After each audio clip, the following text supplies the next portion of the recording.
Boas-vindas ao The Foundry by Ford College. Bom, nessa nossa análise de hoje, a gente vai pegar absolutamente tudo que foi construído na lição anterior sobre os fundamentos de projetos colaborativos na Solana e, finalmente, aplicar de maneira prática. Naquela etapa, nós construímos uma base incrivelmente sólida, lembra? Definindo papéis, responsabilidades e qual seria o layout modular de um repositório. Hoje, o foco é pegar esses acordos e regras de propriedade e transformar tudo isso em fluxos de trabalho reais, mecânicos e que o próprio sistema consiga aplicar e exigir de forma automática. Para fazer isso, vamos passar por 5 etapas rápidas. 1. De caos à governança. 2. Pilares da revisão segura. 3. O fluxo na prática. 4. Configurando artefatos de código. E 5. Próximos passos de automação. Esse é basicamente o nosso roteiro de engenharia para transformar toda aquela teoria em uma implementação super prática. Parte 1. De caos à governança. Beleza, vamos mergulhar nisso. Olha, existe um contraste até meio cômico no desenvolvimento de software em equipe. Imagina a cena. De um lado, aquele caos absoluto de alguém mesclando um código super vital direto na ramificação principal às 3 da manhã, rezando em silêncio para nada quebrar na produção. Loucura, não é? Do outro lado, temos a paz celestial de um repositório muito bem governado. O grande lance e a principal tensão de engenharia em projetos da Solana é que quem desenvolve quer iterar rápido. A gente sempre quer entregar funcionalidade em alta velocidade. Mas os contratos inteligentes na blockchain são imutáveis e de altíssimo risco. Então, o nosso objetivo aqui é achar exatamente o ponto de equilíbrio, onde a gente consiga avançar rápido sim, mas mantendo a segurança dos programas inviolável. Parte 2. Pilares da revisão segura.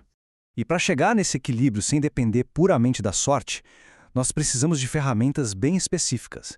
Elas são as verdadeiras engrenagens do nosso sistema de governança.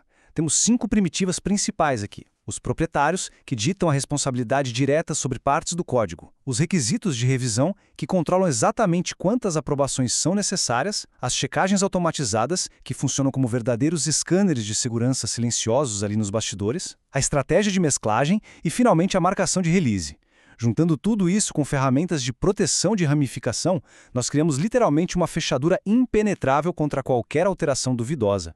Agora, o que é muito interessante de notar aqui é o seguinte: o tamanho do projeto e o nível de risco exigem modelos completamente diferentes. Não existe uma solução mágica que sirva para tudo.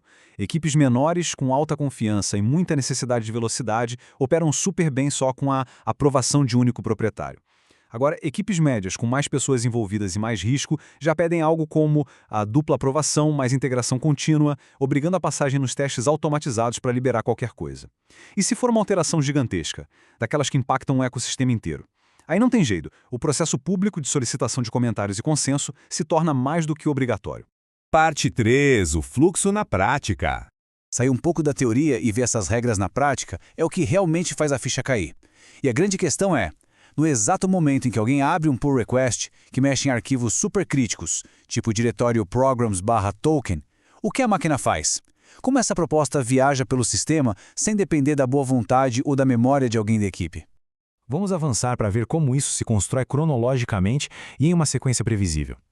Imediatamente após a abertura do PR, o sistema já identifica os arquivos e aciona os mantenedores corretos por meio dos code owners.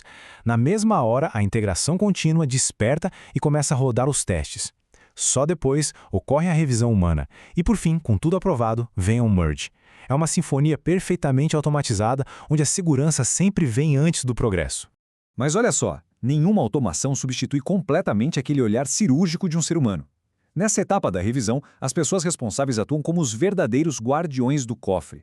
O proprietário checa a fundo a lógica do programa e os limites de segurança. Um revisor independente entra para dar aquela segunda opinião valiosíssima sobre a compatibilidade da API e a cobertura de testes. E um gerente de release garante que as notas de versão estão perfeitamente registradas para a marcação do versionamento. Parte 4. Configurando artefatos de código. E como a gente traduz isso para a linguagem da máquina, né? Bom, abrindo o manual, o primeiro grande artefato é o arquivo code owners. Ele pega um caminho tipo programs/token e aponta diretamente para o grupo responsável.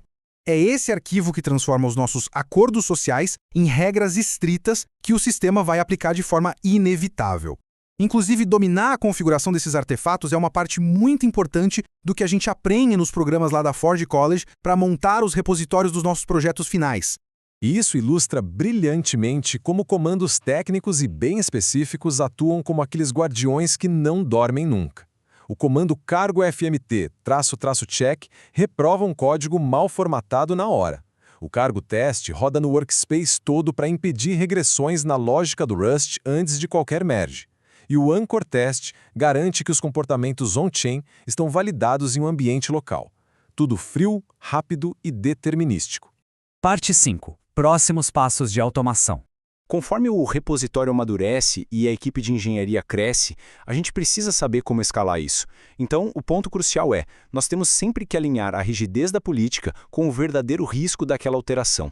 Código que vai rodar um chain na blockchain? Com certeza, exige testes super rigorosos e aquelas aprovações estritas que a gente acabou de ver, mas não se pode burocratizar um fluxo inteiro para ajustar um detalhe simples na documentação.